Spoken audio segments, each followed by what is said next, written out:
Welcome to the Forest Hill Church podcast. I'm Stacy Martin, one of your hosts. This is the first episode of a new segment where we will be digging deeper into this weekend's message. 35 minutes, and I'm sure you feel this way, Jason, as a pastor. 35 minutes is never enough time to unpack all the goodies that are there in Scripture and then even cover some of the questions that may come up along the way. And if I'm honest, sometimes the questions that come up for me while I'm listening to a sermon derail me from actually even hearing the meat of the message. So that's what this podcast is for. I'm going to be sharing the mic with other pastors and leaders here at Forest Hill as we talk about the meat of the message and the questions that pop up and how what we're learning on the weekend can then be practically applied throughout the day-to-day. So I mentioned our first guest. His name is Jason Smith. He is one of the pastors here and is currently leading our NoDoc campus. But he and his wife, Jessica, and I'm sure you have fond memories of this, have helped lead and establish both the Ballantyne Movie Theater campus, the Ballantyne campus at the Morrison Y, the Uptown campus, and now the NoDoc campus. He's the dad of 3 daughters, which is why you have aged exponentially fast. Yeah, I definitely have. I'm feeling it too. And I can say that because I'm the oldest of 3 daughters, and I remember being the cause of the age for my poor father. So that just gives me hope that there's something on the other side of this. There is something on the other side. Jason preached this past weekend on Isaac, a character in the Old Testament. And this was the second message in this series. 2 weeks ago, David Chadwick, our senior pastor, taught us about the life and legacy of Abraham. But truth be told, we would have done a podcast on Abraham, but the throw-up bug hit my house. So we had to throw up Trump's podcast every single time. Every time. Every time. So, Jason, how would you describe this series that we're in? Yeah. Well, I think that what we're attempting to accomplish is to give people an understanding of some of these characters in the first part of the Bible called the Old Testament. People that you know, who you've heard their names before. We talked about that some yesterday. These are folks who are kind of legendary. And the thing about them is their life it matters in moving God's story forward. It's not just their story, but it's also about how God has chosen to be on this plan of rescue for the entire universe. What we looked at earlier in the year at our first series, just on this idea of God is in the process of redeeming, to use a big church word, or bringing back to right the entire universe. And so each of these characters we're looking at helps move that story forward, and it also reveals something to us about God himself in the way that he interacts with them. So we're trying to help people get a good grasp of the Bible. We hope that over time they'll see how each one of these fits together in the whole, and then also just kind of have a basic understanding of who God is. What would you say to the people who are like, oh, the Old Testament, could it be any drier? Could it be, the New Testament is the glossy, shiny part of the Bible we joke about. What would you say to those people who are like, oh, the Old Testament, I cannot imagine a drier way to spend the first part of 2019? Yeah, I think if that's true, then it's possible that they haven't read some of the stories that we're talking about yet. Because truth be told, the New Testament it's Jesus, it's miracles, and all those things. That same stuff happens in the Old Testament. And once you get through some of the parts, I get it. I mean, there are a list of names and generations, and there's land marking out, all that kind of stuff that would be normal if you were trying to capture the history of a people, which is part of what the Old Testament is doing. But there is some unbelievable content in here. I'm talking about, like I said yesterday in the message, there is violence, there is blood, there is treachery. There are all kinds of the things that we would normally look for in entertainment that you find right here. You just have to spend the time reading it. So that's a great point. So you started off your message really reviewing this guy named Abraham, and you mentioned that he was called a friend of God and that God himself called Abraham a friend of God. What does that mean to be a friend of God? Yeah, I think he's referred to as a friend of God by another writer in the New Testament. And whenever you read that, it just kind of goes to show there's something special about their relationship. Here's the way I would think about it. Our closest friends, our best friends, are people that we may not agree perfectly about everything in life, but on the big things in life, we agree, right? That's kind of how we become friends. And I think that's what God is getting at, or the writer is getting at in calling him a friend, is that Abraham has agreed with God about how he's to live, how the future is going to be. And he was also in an intimate relationship with him. I mean, it sounds mind-blowing, But we read in just a few chapters, 4, 5, 6 times God either speaks audibly to him or shows up in some kind of an image to him. There's an intimacy of relationship. And I would just say this too.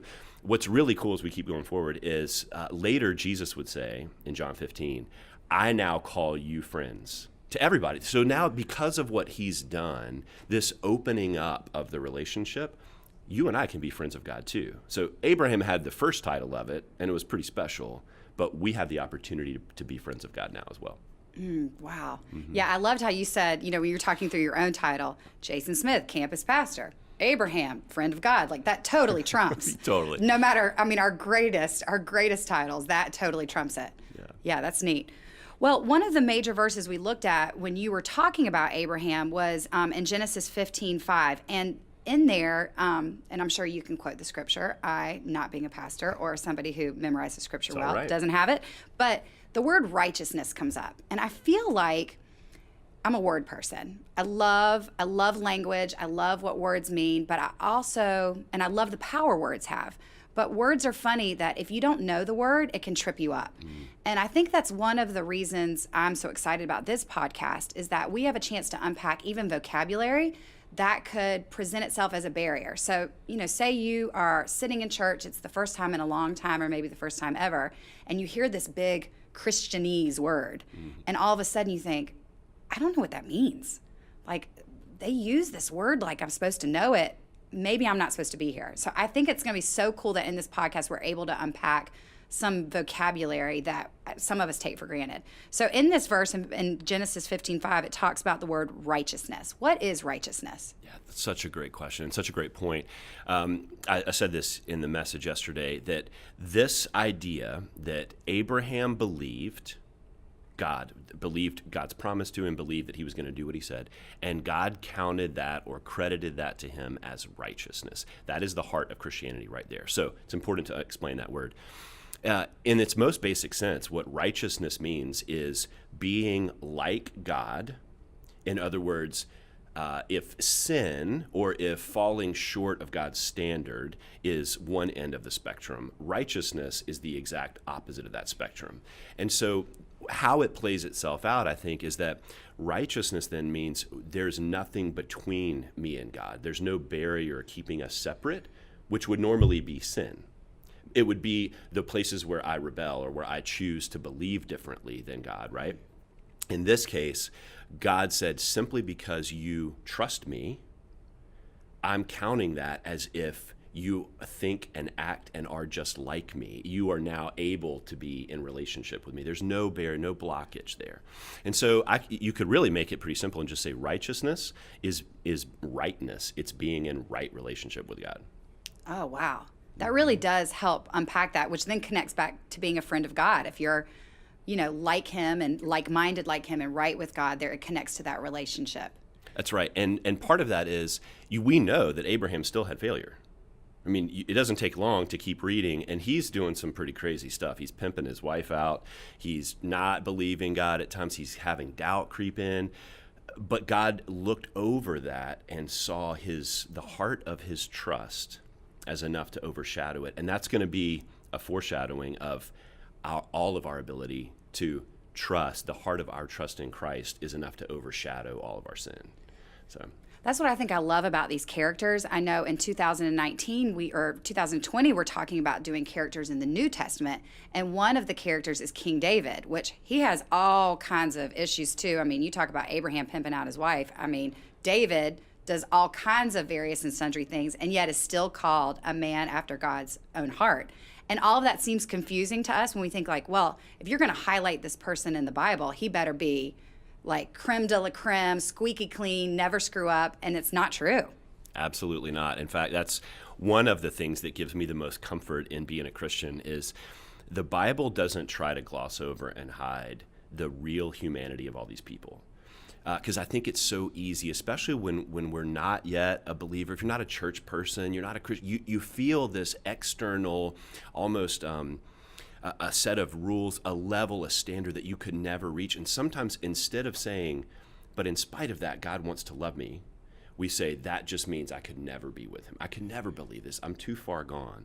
And so when we see these guys who are doing things that most of us would never do, there's enough social pressure that I would never tell somebody that Jessica is my sister, and allow her to become part of a harem. Nobody would ever let me off the hook with that. And yet, I think this is God's grace and patience with us as humans. And then it also, and I would be remiss not to say this, it also highlights how much Jesus had to overcome in his sacrifice for us to cover all of that, to make it possible for that not to be the thing that defines us. Yeah, that's so good. Yeah. Well, going back to vocabulary, there was a phrase that you used, and we were already joking about this a little bit before we pressed record. You used a phrase, omniscient and sovereign. What do those two words mean, especially when you're using it to describe God? Thank you for asking that, because I had that message on Saturday. As the words were coming out of my mouth, I was literally trying to grab them and pull them back. Not because they're not good words or not accurate, but because I'm really, and we're all trying to use language that helps people understand, doesn't create a barrier. So I'm so glad you're bringing this up. Omniscient and sovereign. Omniscient is a word that doesn't really get described or ascribed to anyone except God, maybe Google. And it simply means all-knowing, knowing everything, knowing the future, knowing the past, knowing the present, knowing how things are going to work out. It just means that somehow, and we can't wrap our brains around this, that God is able to know everything at once. Sovereign is a term we may be a little more familiar with, and it means all-powerful. It means that there's another word for it that goes with the omniscient, omnipotent, or omnipotent, sometimes is used, but sovereign just means in control of all, powerful enough to be in control of everything. Again, I can't explain that. And I'm sure for some people that's like, whoa, God's choosing all my things for me. He's pushing the buttons. And I just think, am I walking through this like a marionette or a puppet? I don't think that's the intention. I just think because he knows everything and because he has all power, he is working things out in according to the purpose that he has for the world. And that's back to how we started, to making it all right. I think my 7-year-old would say that Siri is omniscient and sovereign, that she's controlling. Alexa and Siri are controlling our lives. So we may need to back up and do a little bit more biblical foundations in the Martin household. No doubt. Have you ever talked about something with your kids, and then the next time you pick your phone up on your ad bar is exactly what you were talking about? Freaks me out. I'm not sure what we're going to do about that, but freaks me out. But I'm pretty glad. I'm very glad actually that God is omniscient and sovereign, because I don't need to worry so much about those pop-ups from Alexa if That's God's right. in control of all of it. Well, one of the things that you mentioned, which I think is so interesting about Abraham, but we didn't really go into it, but I can see where people would say, I've got to know more about this. You talked about Abraham being the father of 3 world's religions. And I think now, especially in what happens in politics and what's happening in the Middle East and what happens between Israel and other Middle Eastern nations, I think it'd be so interesting to hear, why is Abraham the father of 3 world's religions? What are those religions, and what does it all mean? Yeah, great question. And we probably won't have time to dig super deep into it, but I'll hopefully give enough that folks can kind of go on their own and search more. So the 3 religions are Islam, Judaism, and Christianity. Obviously, Christianity came out of Judaism. It's really, the way you could view it, is like the fulfillment of the beginnings of Judaism. It's what the Hebrews, the Jews, were looking forward to, that we as Christians believe has now been fulfilled in Jesus. And so it kind of takes an offshoot of that river. But there's another river coming from Abraham, and that is the river of Islam. And we didn't have time yesterday to really jump into this too much, but Abraham was promised by God to have this, as many children as the number of stars in the sky, this huge family line. And after waiting for a while, this is part of his inability to trust God all the time, some of his failure, he decides to literally take matters into his own hands. And so he and his wife have a plan where they take her Egyptian servant, a woman named Hagar, and after they've been waiting for this promise that hadn't come, he sleeps with Hagar and gets her pregnant. And so he had a son before Isaac. That son's name was Ishmael.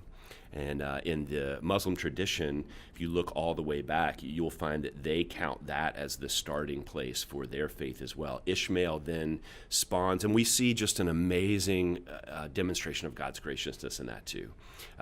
It'd be great to read the story, but Ishmael and his mom eventually get kicked out of the house. So Sarah's all happy for a second that she has this son, and then, like any of us would do, she starts immediately being bitter that she was not the one to come through, that boy didn't come from her.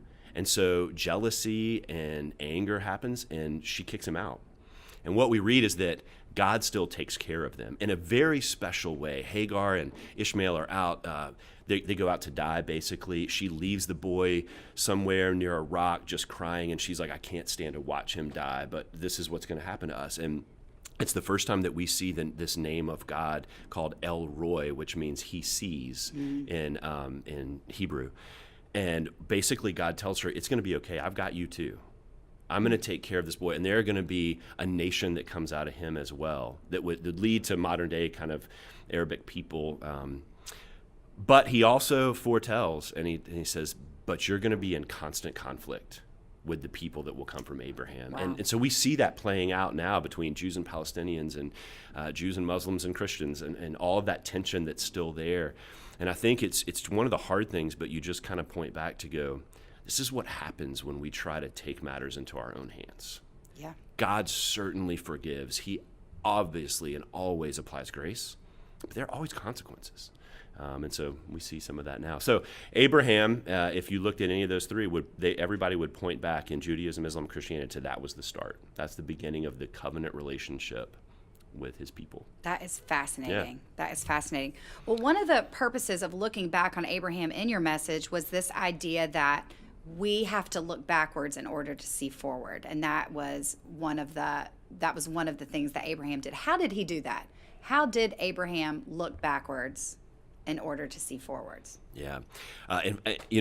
Part of me felt like the week was supposed to be about Isaac, and so much of Isaac's story is what happens to him, not what he does. And so I felt almost I was giving him the shaft a little bit, like he didn't get as much of the spotlight because it was about how Abraham worked with him. The reason I would say, and I tried to lay that out, that Abraham had to look backward to see forward is he was faced in the story we looked at with this unthinkable question, this unthinkable test.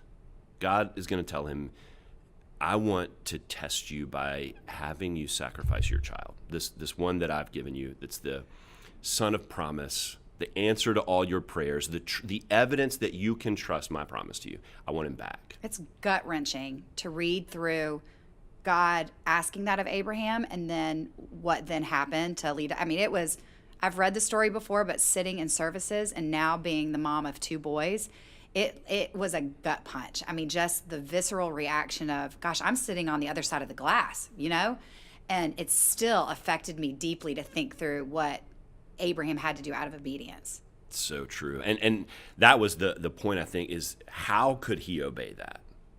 How is it possible? And we'll talk maybe later, but we definitely talked in the sermon about how God was never actually going to take his son from him, that he was actually trying to show he's different. His holiness means his difference, his being separate from all the other gods. That was actually his way of showing off his own character. But in the moment, it doesn't feel that way. And you're just going, how is Abraham able to do this horrible thing? And the answer is, or at least the way that I was looking at it, is he had to keep looking back into his memory, remembering where God had showed up before. He had to go back to that night where God said, come outside your tent. I want you to look at all these stars, and I want you to see this is what I'm going to give to you. And then he did. There's the miracle of them having a child when they were fertile for all this time, and they were super old. And that moment, Abraham had to look back and go, nope, he promised, and he came through. No, he showed me he would take me to this new land, and I trusted, and here I am.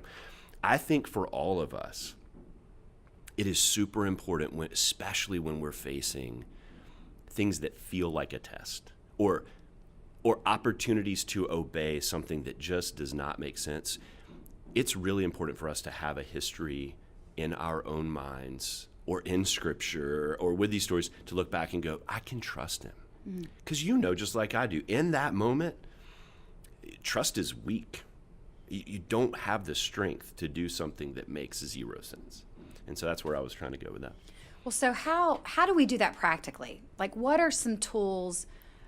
I mean, sometimes I feel like, there's that movie with Adam Sandler, and he's got the friend, I think he calls 10-second Tom, because he can only remember 10 seconds in the past. Sometimes I feel like that, where I can only remember the hardship, or I can really only remember what I had for breakfast, let alone the ways God's been faithful. What are some practical ways that you do that to think back on how God's been faithful? Yeah. Some of it becomes a habit that you develop over time. And it takes a long time. I mean, let's be honest again. Abraham had to walk 25 years this journey of following God and trusting him to be able to do this thing in that moment. And he failed a lot, but God kept strengthening him along the way. So one of the things that I think you could do practically, if you're a journal person or write those down. Some people write their prayers and then they go back and write when God's answered. That would be I don't do that, but that would be a super cool thing to have, like this record or almost God's resume for you, Man, he came through there. And sometimes that may take a long time to go back and fill in the answers, but he does. The other thing I think is that you tell these stories within your family. So, for example, we have this really cool story. I don't probably have time to go into it right now, but the house that we live in is just a total God thing. Like, there was no way at the time when Jessica and I got married and we were broke and we were, trying to figure out how we're going to afford a house in a school area where we wanted our kids to be. I mean, we were renting and all this kind of stuff, and it was like impossible for us to do this. And God, and like 6 or 7 just crazy miraculous events, I would call them miraculous. Somebody on the outside might not, just made this thing possible. And so then we get in the house, and the funny thing is, like, a year into it, we have this major plumbing disaster that destroys our kitchen. But the kitchen was terrible when we moved in. Like, it needed to be destroyed. If there had been any way we could have just, taken jackhammers to it when we started, we would, but we didn't have enough money for that either. And so through this emergency disaster, we watched God provide a new kitchen through, like, thank God for insurance. I'm really glad he was sovereign to make insurance companies. But so we get this new kitchen, and it's like every time we're sitting in the kitchen or in the dining room, it's more than once a month that we'll say, do you remember that there was no way we could have had this place? Like, God did this himself. And so I think those kind of stories, whatever they are for you, it could be where he's, answered prayer and healed somebody. It could be where he gave you wisdom that you didn't know you had. I don't know what it is, and there are millions of examples. But if you will make that a part of the oral tradition of your family, tell those stories to your kids. As they get older, explain more about you, what you were feeling, when it's appropriate, your doubt maybe. Be honest about that. And I think they become those moments. For Abraham, it was Mount Moriah, the place he named God will provide. Mm-hmm. He could look back at that. Do you think Abraham or Isaac ever questioned again whether God would come through? No way. I don't think so either. They're human, so maybe. But it would shock me. So what are those places for you? And write them down, tell them to your kids, and then pull them back up when you need it. One of the things I've learned from Marilyn Chadwick, our senior pastor's wife, she does this thing called an Ebenezer box. And she has a box, and in it she puts kind of the big, chunky prayers that feel too heavy to carry. The things that we just weigh us down, and they can become worry as opposed to prayers that we lift up. So she writes them down, and she writes these big chunky things down, and she puts them in this God box, this Ebenezer box, as a sign of walking away from it. And then she revisits it. And so I've started to do the same thing. Now, hers looks real pretty. Mine is on my mantle, and it looks like my dead Aunt Irma's ashes. Like, it's not nearly as pretty. But inside, I write down these things that just seem really heavy in the moment. And I know that God can do all things. But it's hard for me to remember, but I know I've got this practice where I can go back and I look, and sure enough, when I go back and unfold those little dated pieces of paper that might say anything like Mike's job. We went through a job loss last year, and it just seemed like, God, how are you gonna show up here? I know you will, but I can't quite remember how you do it. I just wrote it down and I put a date, and when I came back, I was able to say, gosh, you did provide. Like, I have the prayer right here, and it's nothing but a few words and the date. And it just reminds me, because I have short-term memory issues. I'm never gonna remember in my own human weakness all the ways God showed up. That is such a great example. And to your point earlier about language. So Ebenezer, for anybody who doesn't know, that's a Hebrew word for what they would call these places where they would pile up rocks, or they would do something to kind of set a visible reminder where God came through. Later, the children of Israel would pop them in the middle of a river when they crossed over and God made that possible, or mount them somewhere, and he would say, bring your kids back here, show them this, remind them of what I've done. So that's what the I've Ebenezer seen thing things is. like that when I've been hiking or different things where you'll see people pile up rocks and kind of these. I wonder if that's what those are. Could be. Interesting. Yeah. So it's important for us to look backwards in order to look forwards. But what about people who are stuck in the past? What about people who can't do anything but stay where they are, stay in the hurt, stay in the places where maybe they're not sure God has showed up? Or what would you say about that? Yeah. And, thanks for asking that question. I hope that I didn't lead people to get stuck in this message this weekend. But I think, Scripture says this. Paul, writing in 1 Corinthians, says that there are three things: faith, hope, and love. And love is the only one that ultimately remains forever. I love that verse because one of the things it says, and I mentioned this weekend, faith is built looking backward. Your trust for how to move forward in the future is built by seeing where God's shown up in the past. But hope is a future-oriented thing, where now you're saying, now I'm taking that trust and I'm placing it to move forward. And sometimes, especially if we're still waiting on God to answer, that looking back can trap us in the past. I think that's what you're meaning. And I don't know exactly what for an individual person would be the way you pull yourself out, but you can't always look in the rear view. I think you glance in the rear view to understand how to move ahead.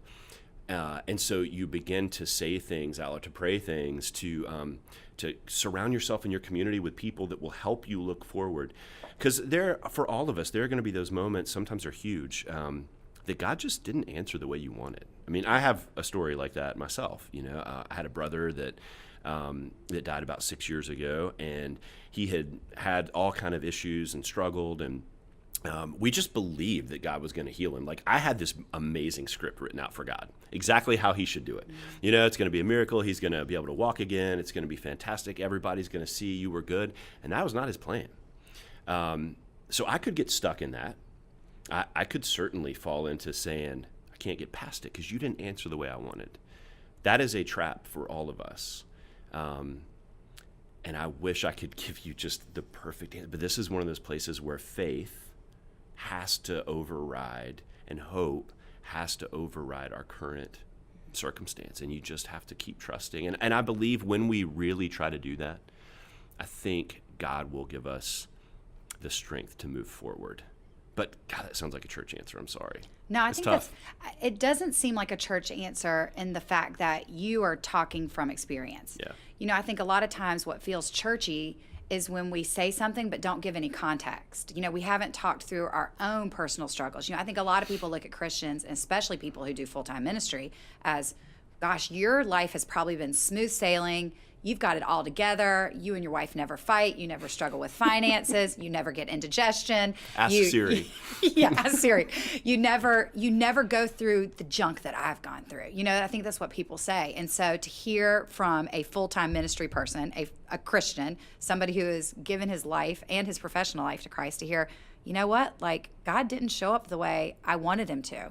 And I'm still processing that, and I know it's good because God's good, and that's all I can say. I mean, Yeah. Faith is that. Yeah, that's it. Well, I think what's interesting about faith for people who are new to Christianity or new to the church is that a lot of it feels like it requires this suspension of disbelief, and so it's interesting talking about Abraham and Sarah. One of the things that I think can be a barrier to people is that they were so very old when they got pregnant. I mean, we're not talking like, oh, you're 45. Wow. We're talking like in the hundreds, 90s. I'm 45, Stacey.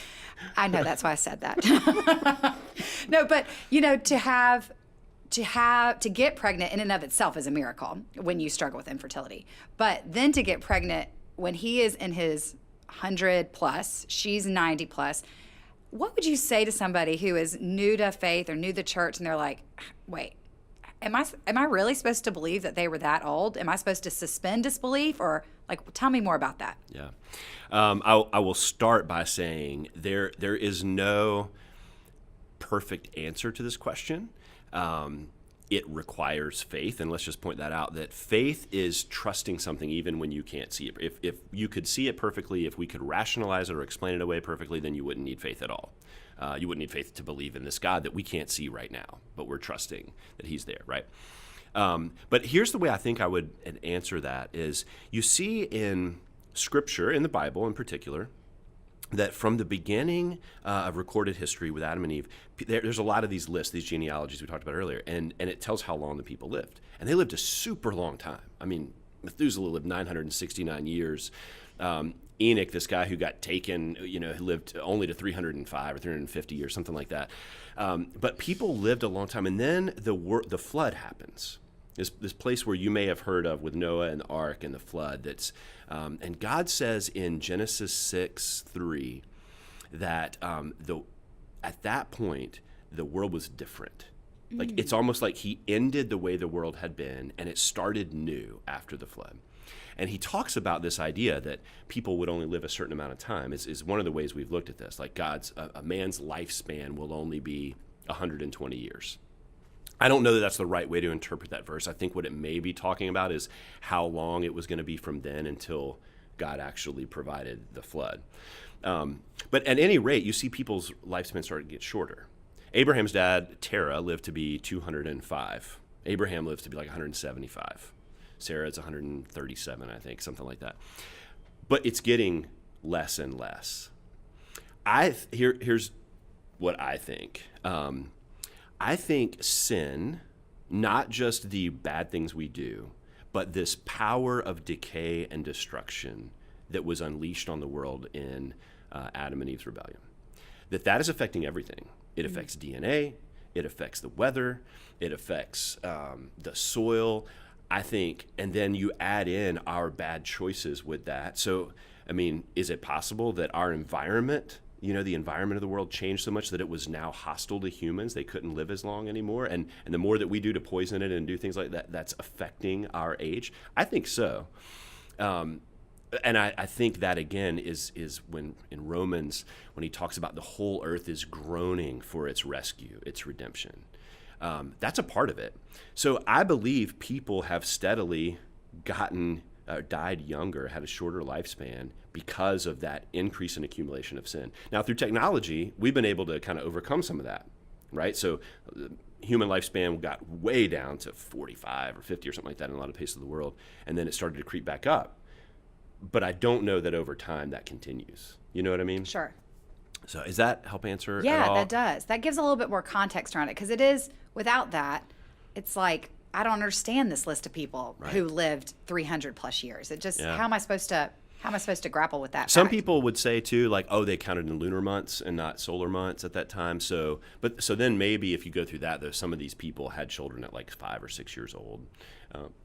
So that's probably not it either. But there's a bit of a mystery in this. Yeah, well, so much. I will tell you this too, and it's not just in the Bible.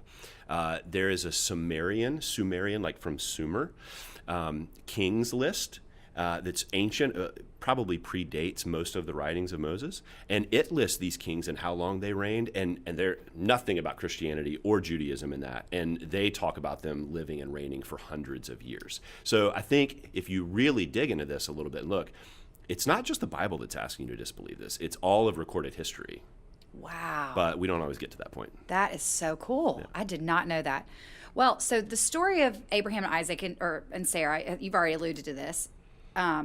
Abraham and Sarah have a son named Isaac, and we talked about the sacrifice and what God was asking Abraham to do. Well, the story kind of plays out, and because of Abraham's faith, an angel of the Lord shows up, and one of the things he says is, because you fear the Lord. So my mom grew up in a Southern Baptist congregation, and this fear the Lord, like you need to be a God-fearing woman, that I didn't understand what fear in relationship to a God who's supposed to be omniscient, sovereign, all these loving. Love. Yeah, God is love. Like, so what does that mean to fear God?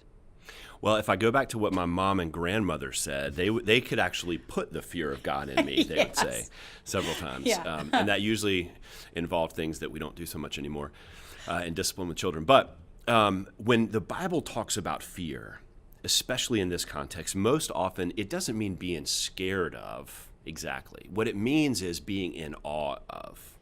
It means, have you ever been, let's say, outside, maybe in the West somewhere, and you walk out and you see the Grand Canyon, or you see the stars at night where there's no other light, and you're just kind of overwhelmed for a second, or on the ocean, kind of looking, and you look out and you see there's no end to this as far as I can tell. You feel really small. That experience, I think, is what the Bible is trying to get at. Mm-hmm. There is a little bit of fear in that. If you found yourself floating in a life raft in the middle of the Pacific Ocean, you would be overwhelmed and in awe, and you would also be scared, right? I think there's some of that when we place ourselves properly in relationship to God, who knows everything, who's all-powerful, who created, and we're just the creature, there should be a sense of awe and wonder. And, I mean, we can find places, and I think what's so cool about humans, this is why Christianity just makes sense to me, we go looking for that all the time. It's so embedded in who we are that we want to feel little. We want to feel powerless for a second. We want the adrenaline rush or the overwhelming sensation that just blows our mind and makes us have that moment of wonder. We're always looking for that. And God says, it's me. Mm-hmm. Like, I'm the one that can provide that. So that's what fear means, more of an awe and reverence than just hiding in the corner, sucking your thumb in the fetal position. Well, we joke about our moms and grandmas and their Southern ways teaching us about being God-fearing, but there is something to be said about the fact that there is a legacy of faith there that comes, I mean, whether or not we really got it. One of the things I loved about how you ended yesterday's message is that you encouraged everyone to let the people around us, especially our children, or if we're in a place where we're mentoring younger people, to let them see us worship and to let them see us be obedient. And like you said, to really use this time to talk about important things. How are some other ways that you and Jessica do that with your three girls? Because how old are your girls? 14, 12, and 4. So, and they've grown up in the church, but you guys have always been really, I love the way you've parented where you guide your girls, but you've let them be individuals and choose their own ways and be their own people. And so how have you done that? How have you had your girls witness you and Jessica be obedient, worship? What does that look like in your family? Yeah, that's great. Part of the reason why I've done it that way is because I didn't have any other choice, because I'm not powerful enough to stop them, but it's worked out well. Yeah, my girls have seen us go to church from early. We made that a priority. It was important. However, we also try really hard to not let church be the thing, but it's God that we're trying to get them to grasp and to be with, to not love church or religion more than they love the Creator. And so we take a lot of times, and man, I messed this up so many times, tons of missed opportunities too. But it happens best for us when we're one-on-one with them. Like in a group, it's kind of tough. Well, it's a pack mentality. If you've got three girls against one dad, it's total pack mentality. Yeah. I mean, I was leader of the pack, so there's no Jesus happening there. Yeah. Speaking of Southern, I got a bone to pick with you about that. Yeah, we'll do things like, car rides are a great moment of that. We're going to talk about what they want to talk about, but I will try to bring up something about the weather that even says, God, look how beautiful this is. Why, do you think God actually had to do this for us? It's kind of cool that he made that sunset. He didn't have to. It could just go light to dark and go down. But no, it's purple and pink and orange. What does that say about him to you? Just asking a question to get them to engage.